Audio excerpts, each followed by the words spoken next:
Hello, everyone, and welcome to the first episode of the Altitude Sickness Podcast. I am Tony, and I am being joined by my two friends, Matthew and Drew. So, say hello. Hi, I'm Matthew. Nice to meet you. I'm Drew.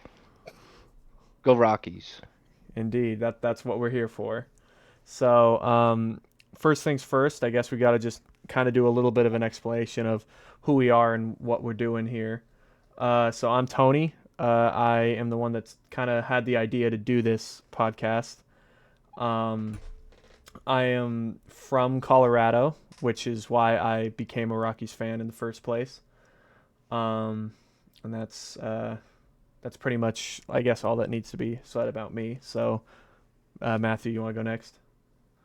Sure. I am Matthew. I was born in Colorado as well.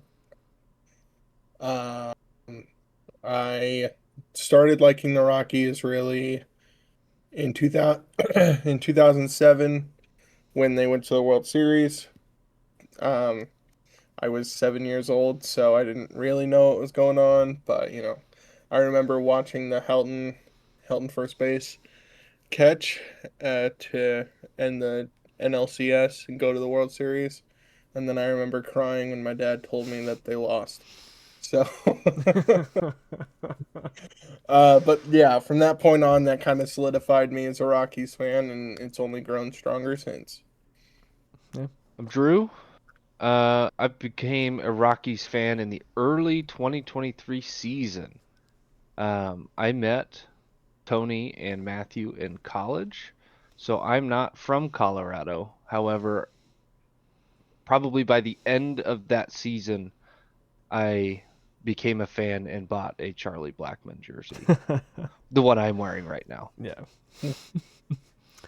Yeah, we unfortunately converted Drew straight into a from a Royals fan to a Rockies fan, which any I think at this point in time any team to go from any team to the Rockies is a downgrade. But we're glad that you're part of the ride with us. So, um, I guess for time wise for me, like timeline wise for me, when I became a Rockies fan, um, I feel like mine was not as early as Matthew. So we're brothers. We might as well say that because it's probably going to come up at some point. Matthew and I are brothers, and I was not. I don't think I was a Rockies fan that early because I was younger than you. So like I didn't know anything like what was going on. Like I feel like I first truly started actually caring about them when I got to high school in like 2014. Because by then that was still when like Carlos Gonzalez was on the team, and he was probably my favorite player growing up. But that was when we still had Nolan, we still had Tulo, and kind of all those guys. Um, but yeah, that was pretty much the start of mine, and then it really helped that I got really into it as soon as they had the back-to-back postseason runs in 2017, 2018. So that kind of solidified it, and then I was like, "Oh, this will be great. Like we're getting set up for the future." And then 8 years since, it's there it is bore no fruit. So, uh, so We that's pretty much set up for the past. That's yeah, what we did. yeah, pretty much. Um, but yeah, pretty much that's kind of what we're doing here. I just had an idea to do a Rockies podcast because I've been wanting to do honestly a podcast for a very long time because I think it just sounds like a fun thing, and I think the thing that I care about the most is the Rockies, and I've got two guys that are willing to do it with me, and so we'll try and have as consistent as possible. Off season's going to be a little harder just because not a lot goes on, especially with this team. So try and find like fun things to do to keep up the creative juices of flowing. So I guess we could just get right into the real stuff that we're trying to talk to. So this is just going to be first episode. We're kind of just basic things, nothing crazy. So current, unless you guys have anything else to say about your Rockies fandom before we move on. Nope. Not particularly, but I think what really kind of dug me in as more of a Rockies fan was CJ Cron's 2022 season. That's fair. I think that's fair. That was that Yeah. was even that was right before Drew became a fan. Like CJ Hmm. Crone, like I don't think he even realized, like Crone, like the dude, I don't think he realizes how like impactful his just short tenure on the Rockies was for, honestly, I think a lot of people, but especially Matthew and I, because I mean that dude single-handedly carried our team from being just utter garbage to at least somewhat watchable. And that's just something that, like, the last 2 years, 24 and 25, we have just severely lacked anything. Like, at least last year we had Hunter Goodman, but like going into that season, we didn't know that Hunter Goodman was going to be good. At least for a few years, we had the knowledge that we had Crone. At least we had something, and so, but but that's a good call, Matthew. Um, all right, well, I guess we could start off, get into the current state of the team, which kind of alluded to. It's about as bad as it could be. Short of not having a team, I think it's about as bad as it could have been at the end of last season. And if you guys don't know, uh, they just had the second worst team, in the second worst record in all of history. Just when you thought it couldn't get any worse, it just continued to get worse. There were very few highlights. I think the biggest highlight probably from last year had to be that the 17-16 game against the Pirates. Probably one of the three highlights of the entire season. That I turned off after the first inning. Which I don't blame you, being down 9-0. Yeah, that I do not blame you at all. I guess Hunter Goodman being an all-star, that was pretty cool. There's very little else that I can I, even say. I think Herget was a star that That's we did not anticipate. Yeah, I think that's fair. He Um, was like a waiver wire claim in like spring training that we picked up for like $1 million or something, and he literally had like a top 10 reliever season in Rockies history, which is really funny. Because him, I would say the bullpen. So if we're going into current state of the team, yeah, let's just, it's not normal, but let's start with the bullpen. So going into this year, we'll have Herget. I guess not necessarily going into 26. Let's just talk about 25. Like Jimmy Herget was like the rock, which is funny because I don't think anybody was saying that at the beginning of the year, because going into the year, all he was known for was weak contact, which is something the Rockies love to get. But like, I don't think people expected him to be as good as he was. no. And so that was cool to see him be good. I was pretty happy with Victor Vodnik. I think he continued to keep his like good stretch going from 24, which was Mhm. nice. Halverson, I think he got hurt a little bit, but when he Yeah. pitched, he was good. Like, I think Yeah. those three, I think, are the solid entries. I think Vodnik also was a lot more consistent this Yeah, year. I think there was a lot of um, volatility, I would say. In the Google Home app. Was that your Google? I apologize. You're good. I don't. You're fine. Um, but I think there was a lot of volatility in Victor Vodnik in 24, whereas I think he steadied that a lot in 25 for sure. I was actually confident in him coming out of the bullpen, which does not happen very often with people like Tyler Kinley. That's exactly, yeah. Unless it was, I think it was, unless it was a high leverage situation, Tyler Kinley was god awful. Like, he was so bad in low leverage, but he was good in high leverage, which I guess is good, but that also means he makes every low leverage situation a high leverage situation for someone else to deal with. And Yeah. unfortunately, our bullpen does not deal well with that, No. other than a few guys. The other people, I would say Juan Mejia was pretty good as a rookie. He was a solid bullpen guy. But overall, I don't know if you can really say that the bullpen, other than the four dudes that we just named, I don't exactly have that much confidence in this bullpen because unfortunately the drop off is extraordinarily drastic. And their lack of lefties in Yes, the and bullpen. that has been a problem as far as I can remember watching the Rockies. They have always consistently lacked an ability to have lefties in the bullpen, and I do not understand why.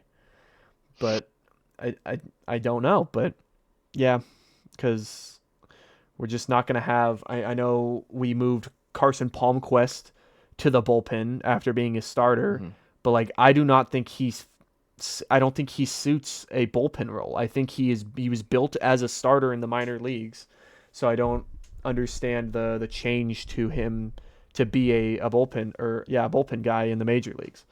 But I guess we'll see how that goes if they want to keep with that or what. Yeah. Rollison was extremely disappointing considering he was one of the few lefties that we've had. Mm-hmm. He was extremely disappointing this year, and so it basically forced. I mean, I don't think there's another lefty in the bullpen. It was Luis Peralta going into this year, but he was so bad at the beginning of the year that he was stuck in AAA because he just was not able to replicate what he did in 24. Because I remember he was good in 24. He was very good in 24, but he just struggled so mightily in 25. He was so good. I thought we'd like traded him or like got him on a free agent contract or something like later last year. That's like I didn't realize Mm-hmm. that's just how good he was last year. And Yeah. it sucks that he just couldn't figure it out this year. Mm. But I think other than that, like we'll have to going into this next year. It's just a matter of people staying healthy and Vodnik building on what he did, Herget staying consistent again, Halverson hopefully assuming that closer role because I think he is the closer. Like I think it's him or Vodnik. One of those dudes is the closer. And I think Vodnik just sets up better as a setup man. I think he suits better as a setup man. And so hopefully I think they made that clear last year when Halverson was healthy that was going to be the 1-2 punch. Yeah, which I think is I think that's a pretty good 1-2 punch. And then let's see here. We don't have to go too deep into the other pitching or the lineup itself because this could be a whole episode on its own just diving into the lineup. But other like general notes for the current state of the team other than the bullpen. If they want to not lose 100 games, they need to at least have 2 starting pitchers in the 4s in ERA. Yeah. We're not asking for a lot. We're not asking for Tarek Skubal. Yeah. Asking for so they don't go down 9 runs in the first inning. Yeah. So that was one thing. Obviously, last year I think it ended up being the worst. I don't know if it was the worst exactly, but it was up there with the worst starting pitching ERA in like all of modern history. Like it was, and I'd believe it. Watching every game, I would believe it. Like it was up. It was like 6.6 something. Like it was ridiculous. Like you're not gonna win games. Hopefully people like Dollander can step up. Like if you look at his home road splits, that dude is good on the road. He's got like a mid-3 ERA. Like that's what we need. The problem was that he struggled mightily at Coors. He had like a 9 ERA at Coors, which is just you're not going to win games. And just watching those games, he had no command. Yeah, it was like it was a command thing, and I think his fastball just did not move like he was hoping that it would, or as it moves like on the road, he just doesn't have that fastball. And so hopefully he'll figure that out. Hopefully with the new coaching staff that we'll talk about a little bit later, hopefully with them they can finally like unlock something a little bit better with him so he can use his arsenal to a better potential at Coors. Because I think that has to be the goal, is to conquer Coors, because that's why you drafted him 9th overall. You drafted him to be the next like Ubaldo, the next like John Gray, this dude that can come in and actually put up a fight against teams at Coors Field. But last year, just unfortunately, also rookie year, like you can wash that under the rug. Like that's fine, not that big of a deal.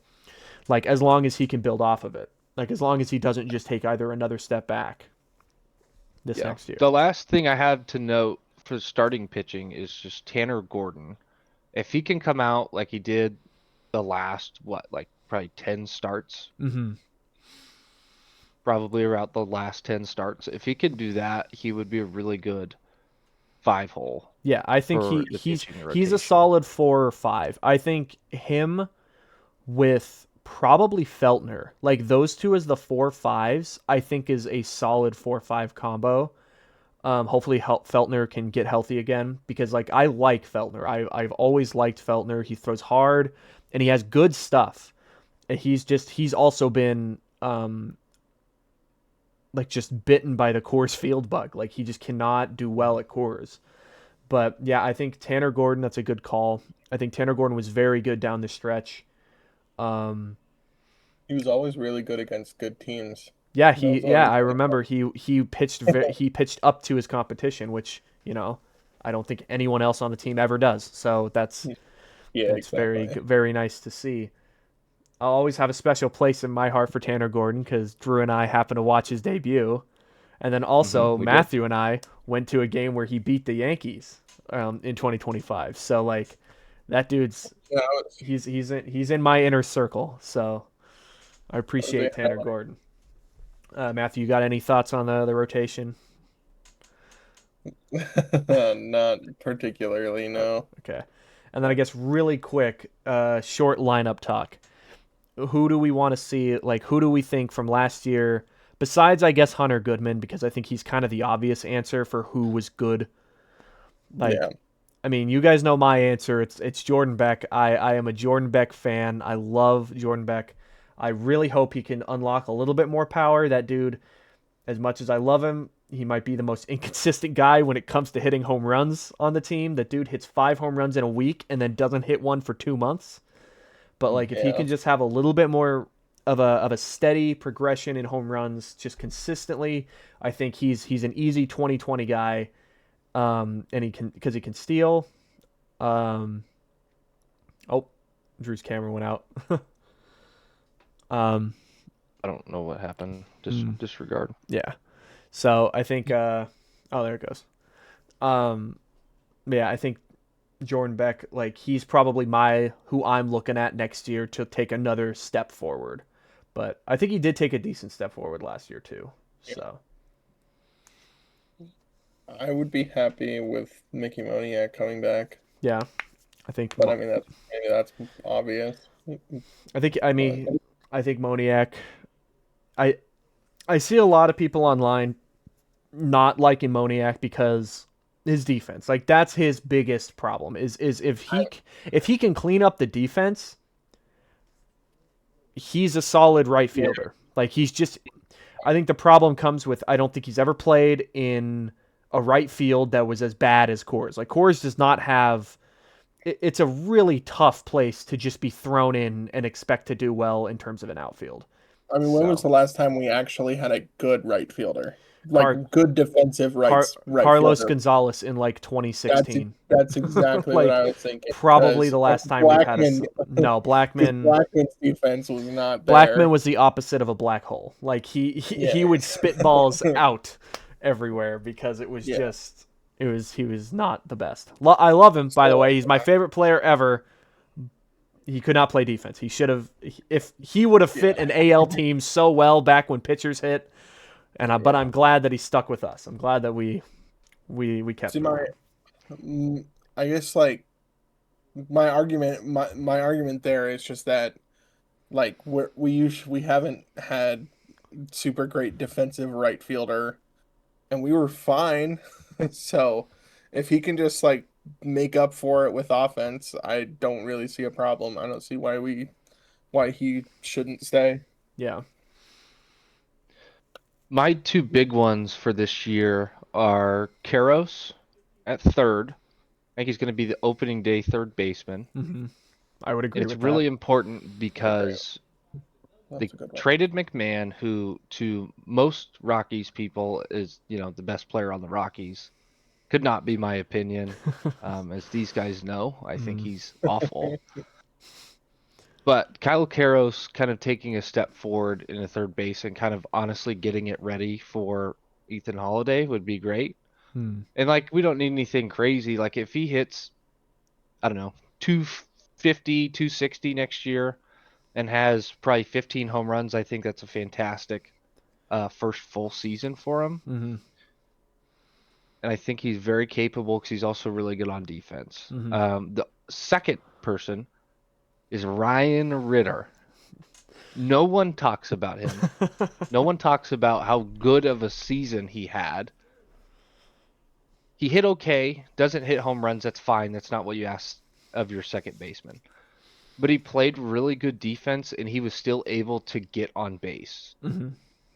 He only hit 241, but he's a rookie and he can run the bases a little bit. So I was gonna, all upside from Brendan Rodgers.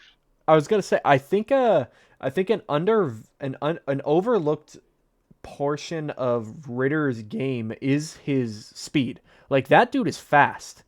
He is like very fast, and I think that's just something with how the coaching staff was last year. We were just not that aggressive when it comes to steals. We've just never have been, and I think that's something they absolutely should tap into, because you have people like Beck, Doyle, Tovar's got a little bit of speed. Karros, I think, is like not slow, and then you got people like Ritter who also can like pick it up a little bit on the speed. So I think that those guys like because that just adds another level to scoring runs, to getting in scoring position, because Lord knows if it's anything like last year, we are going to struggle to score runs again this year. And so you have to at least, at minimum, put yourself in a better situation to score those runs. And therefore, I think you've got to steal more. And I think Ritter can absolutely steal more, given the keys to either have the starting position or at least battle it out with Amador, who I do think those two, that's what's going to be the two battling position at second base in spring training. It's going to be Amador versus Ritter, which, I think the competition, hopefully steel sharpens steel, they'll get better, but we'll see how that goes. And we saw at the beginning of the year, the 7, 8, and 9, when they would come up in the lineup, we're like, oh, great. This is going to be the quickest half inning of all time. Yeah.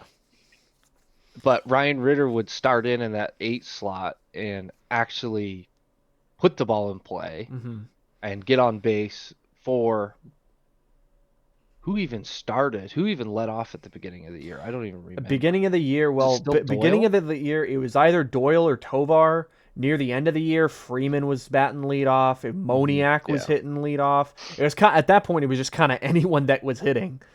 But having Ryan Ritter be able to get on base, set up Tovar and Doyle and Moniak and Freeman so much more.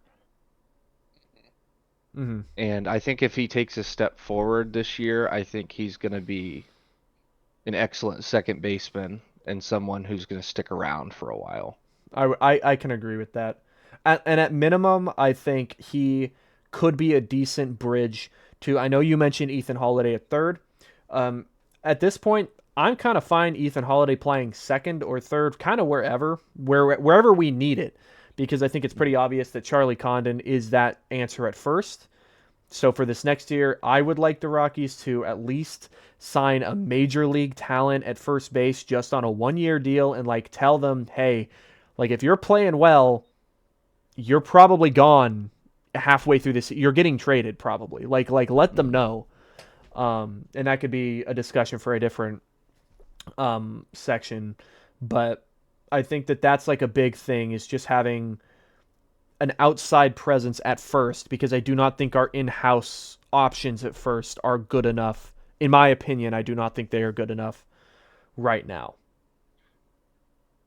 But so that's I think overall, I think we did a pretty good job like summarizing the current state of the team. And then hopefully they can all build on what they built last year, which honestly was not a lot, but that's how you get better, is you build on what you have. And so next up, we've got the front office. So this isn't going to be quite as like in depth, I don't think, because we still don't really know what's all going to be happening. And as of now, there hasn't been much in terms of either talk or moves yet in terms of trades or anything. But so, I mean, obviously, I think the big one, Paul DePodesta, he's the new president of baseball operations. We're a little late to this news, but that happened. Was it November or like it was like a late November? No, it was earlier than that. It was like October. It was pretty early Yeah, on. It was October. pretty early on. Um, so if anyone doesn't know, he was like chief strategy officer or something of the Cleveland Browns for like 10 years. Yeah. And then before that, he was in baseball. He bounced around a lot of places, but he most notably was on those Moneyball A's. He was played by who? Jonah Hill. Jonah Hill's character in Moneyball was the stand-in for Paul DePodesta, and so I think everybody knows that at this point. But I think that's still that's kind of funny at least. um, and so hopefully he can figure something out. I mean, he's done a pretty good job in terms of hiring stuff because other hires, he's hired Josh Burns as the GM. He was from the Dodgers, but he's also worked, I think, for San Diego and Arizona, so he knows the NL West. And I mean, he's with the Dodgers, so I think that that's just a good hire regardless. Um, and so I really like that hire. I think that kind of just goes without saying. Um, and then let's see, who else was it? Oh, I mean, this one kind of more of a, I don't really know how much baseball operation-y this is, but Nikki Schmidt, she will be the senior vice president and chief revenue and strategy officer. I'm assuming, I know that they were talking about they wanted to get someone to be better at managing funds in terms of putting it in good places. And I think that that's what her main job is, which, I mean, she was, I think, in Cleveland or something. So she was up a higher up position somewhere else in a baseball organization and a good one at that. And so I think that that's a good hire. I don't really see a negative in that hire. And then we have, there's probably, at least not for a while, there has not been an assistant GM for the Rockies, really, like a real assistant GM. And we have two now. We have Ian Levin and then Tommy Tanis. I think that's how you pronounce it. Both formerly worked for the Mets. And from what I saw from Mets fans that saw that we signed, I think it was Ian Levin, because he was a big scouting guy. He was like a big chief scouting guy for them. And a lot of Mets fans were not happy that he's gone. And so that makes me happy because I think that means that we got someone that can scout, because that's been a major issue is we have not been able to draft and develop anybody, whether that be we're drafting bad talent, which I don't necessarily think is true, but I think the development portion has been bad because I think they're drafting the wrong people for the development process that they tried to implement. And so overall, the front office, like it's a pretty big overhaul, which I mean was absolutely needed, and I'm very glad that the ownership finally let it happen. Like it needed to happen, I think, at some point. But do you guys have any notes? I mean, What makes me the happiest out of all of this is Dick Monfort doing less and Walker Monfort doing more. Because we've seen what Dick Monfort cares about, and it's not drafting and developing and becoming a good baseball team. Because he had Bill Schmidt in, who the new GM has such a low floor that he could do nothing, and I would still be happier with him than Bill Schmidt. And Bill Schmidt basically, it was his job to lose. If Walker Monfort was never in the picture, Bill Schmidt would still be the GM in 10 years, and nothing would happen with this team. So I am extremely happy that Walker Monfort, at least, I don't know what he said to Dick, but it worked. yeah. And they're finally doing stuff. It could be a bad move in the future, but at least they're doing something. I do believe that a big thing with it is that Walker Monfort is just going to be focusing mainly on baseball side stuff, whereas Dick will be focused more on the business side. Because I think that was some of the problem, was he was trying to overtake all of it, which is very hard to do for one person. And I don't know, like, obviously to us it may seem as if it was like, oh, he didn't care about winning. I just don't think with the resources that he gave himself and just him doing it on his. I just don't think he didn't know where to go, kind of thing. Like he didn't know how to win at Coors because you like managing the business side of a team and the baseball side are two super completely different things. And in all fairness, business side he kind of kills it. Like they are a moneymaker. They're a great business. So They know how to make money. They just don't know how to use They it. get butts Yeah, in seats, indeed, and even so with the second worst team in history. Yeah. and so I think that that's a big thing. And from the well, it was the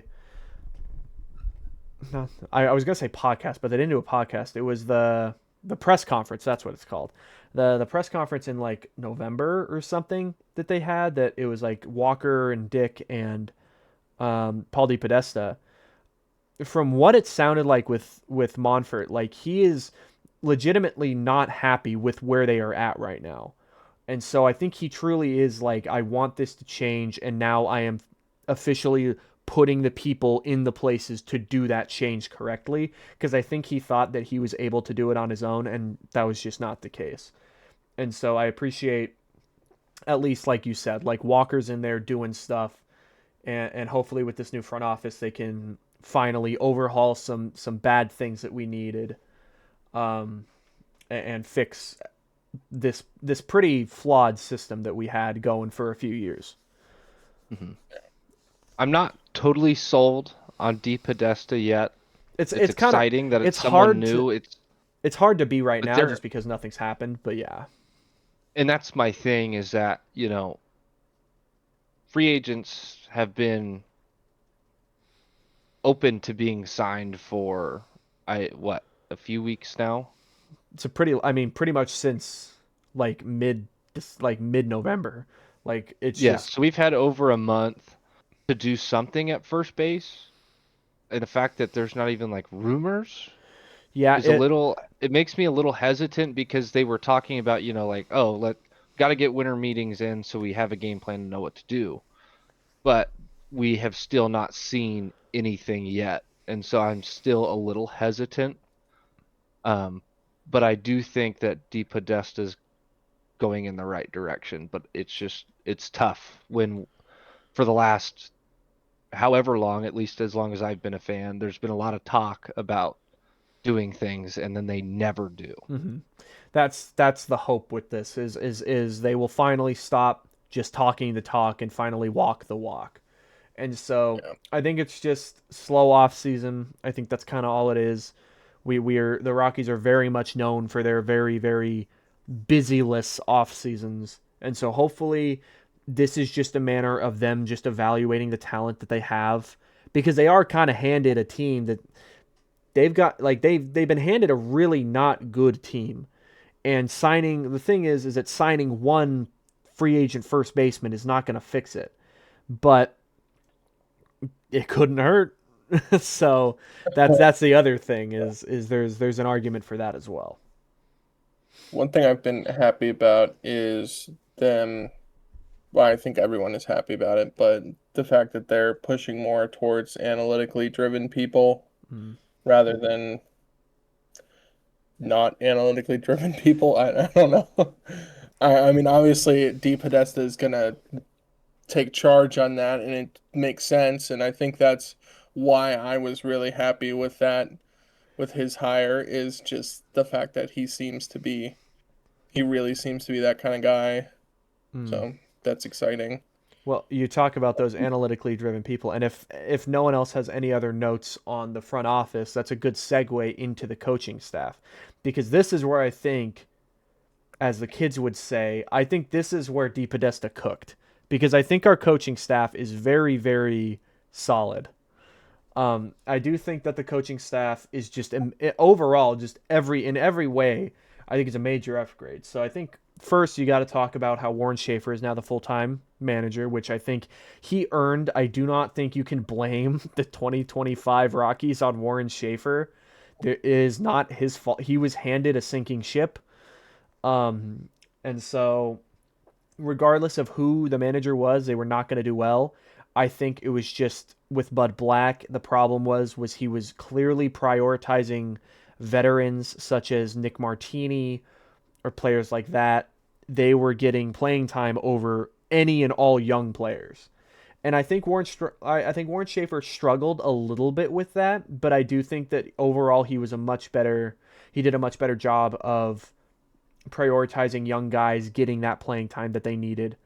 And so I think that that's honestly why he was like the right guy for this job. I think he will do pretty well as the 2025 manager. So I also think he's going to be a lot more coachable from the front office than someone like Bud Black, who's kind of been stuck in his ways for this long that he's never going to change his style. But Mhm. Warren Schaefer is still young enough to where I think he's going to do pretty much whatever the front office wants him to do. Mhm. And if we like the front office and where that's going, then I think that's just better for the team as a whole. And having a young coach that's still going to be there by the time that can still be there by the time Tovar's contract is over. Mhm. When Ethan Holiday is in the swing of the MLB, and when people like Charlie Condon have a few years under their belt, that they'll have a familiar face in the dugout. I do know, like, from what I can see, and I think from what I've like seen with some interviews and stuff, like the players play for Warren. Like he's clearly the clubhouse guy. Like they love him, and I think he works pretty well with the players because he's known a lot of them because he worked for Hartford and Albuquerque, and so he's seen them grow up. And so like I think it only made sense for him to be this manager for this new next wave of young talent that they're gonna be playing with for the next few years. Um, and so I think that that was just a good hire overall. So let's see here. What's next? So I guess a big one here. Alon Leishman, I believe is how you pronounce it. I'm not entirely sure. He is now the new pitching coach. So I think he's from Miami. And a trend with this is that all these guys, except for one exception, are very young. Like a lot of the coaching staff is pretty young, like 40s and below. And so that's huge because in the past they have been nothing but either old former players or older just guys that have been baseball for a while that are, like you said, kind of stuck in their old way. And that's just the Rockies need to embrace that, the newer mindset of analytics and all that stuff. And Leishman, I think, is exactly that. I think he's like a big um, proponent of analytics in pitching. And if you know anything about Miami, the one thing that they do well is they pitch. They can pitch. They find diamonds in the rough with a lot of their pitchers that are kind of not really seen as anything more than like back of the rotation or back of the bullpen guys. And these guys come up and become studs. And I think that's a huge part of that is with Leishman. And so I think that's a great hire from DePodesta because like we talked at like for a while today that the pitching is in a very rough spot and they need a change. I think just a thought process change because clearly what they were doing was not working and they need to fix something. And I think that this is a new one. So as far as I'm aware, I do not know the last time that the Rockies ever had this, but they hired Gabe Rebus as the assistant pitching coach. The Rockies, as far as I have watched them, have not had an assistant pitching coach. And that might not seem like a big deal, but it's a big deal if you don't have one because I think every other team has an assistant pitching coach because just for the sake of having two guys that might have maybe different mindsets, but sometimes that's what you need. You need two voices that can kind of maybe unlock something. And so I think, again, he's a pretty young guy. I'm not sure where he came from, but I do believe that he's another analytically driven kind of guy, which I believe pretty much everyone that they got was big in analytics. Um, let's see here. And then I guess the next one would be Matt Daniels, another guy. He's going to be the director of pitching. And so I don't know if the Rockies have had a true director of pitching for a while. And if they have, it really has not worked, and I don't know who what even was. But I think that that's a massive hire for them. I think having that director to be able to find, I don't know what all he will do, but I'm sure he'll try and find ways that at least at Coors we can get some success, because that's the big ticket here is to find success at Coors Field. And then last for the pitching stuff is Matt Bushman. He's the bullpen coach. They're not. They kind of are just there to help manage what's going on in the bullpen, kind of thing. And so I don't suspect he'll like necessarily move the needle, but it's always probably good to have some outside guys. I know that I think it was Dustin Garneau was our former bullpen coach, and he went back to Atlanta, and so he's gone, which kind of stinks because I know that he was a former Rocky, and so people liked him. But so we've got a new bullpen coach, which I think is totally fine. And then in terms of hitting coaches, so we have Brett Pill. Again, not entirely sure where he came from, but another guy that I believe was a big analytics, tries to get into the weeds of things more. He's not, because it just feels like, as much as I know that we love like Clint Hurdle, which in all fairness, he was just the fill-in. He was just the fill-in hitting coach, the fill-in hitting coach and bench coach. Something tells me he's not fully into the analytics just because he's been around for so long. He feels like he's more of a this is how you should be standing type of thing, because that's how I was taught, as opposed to this is what the numbers say. And so, Does Clint Hurdle currently have a spot? so in terms of coaching, I do not believe so, but I do think he still is a special assistant to the general manager. He's still in the Rockies organization, but he's just not a coach, which I think fits him better, because in all fairness, I do think he filled in as a coach when Bud Black was fired. He filled in as that bench coach and hitting coach simply because like he offered to do it, because the Rockies didn't have him, because when Bud Black went, I think Mike Redmond did too, who was his bench coach. And so the Rockies kind of just needed one, and so Clint Hurdle offered to do it. But I think he made it clear that that was not what he was wanting to do for like a long-term thing. And so they went and got Brett Pill. I love this. I love this dude's name. So our new bench coach, we've got Jeff Pickler, who I love. That's a good name. And so I shall call him the Pickle, probably, even though I don't foresee him doing anything other than being, I guess if Warren Schaefer gets thrown out again, Jeff Pickler will become the manager. But yeah, that's just bench coach. I think he was with like the Twins, I want to say, and so I think just another, you needed someone, and I think he'll be a good hire. And then we have three guys that stayed in the coaching staff but are either moved to different roles or stayed. So this was the one dude that I mentioned. The exception to the young rule is Ron Gideon. He's staying, which is good because that dude is like, I think he's like 61. That guy has been, I think, in the Rockies organization since like 95. So like at this point, I think he goes on his own terms. You don't let him leave.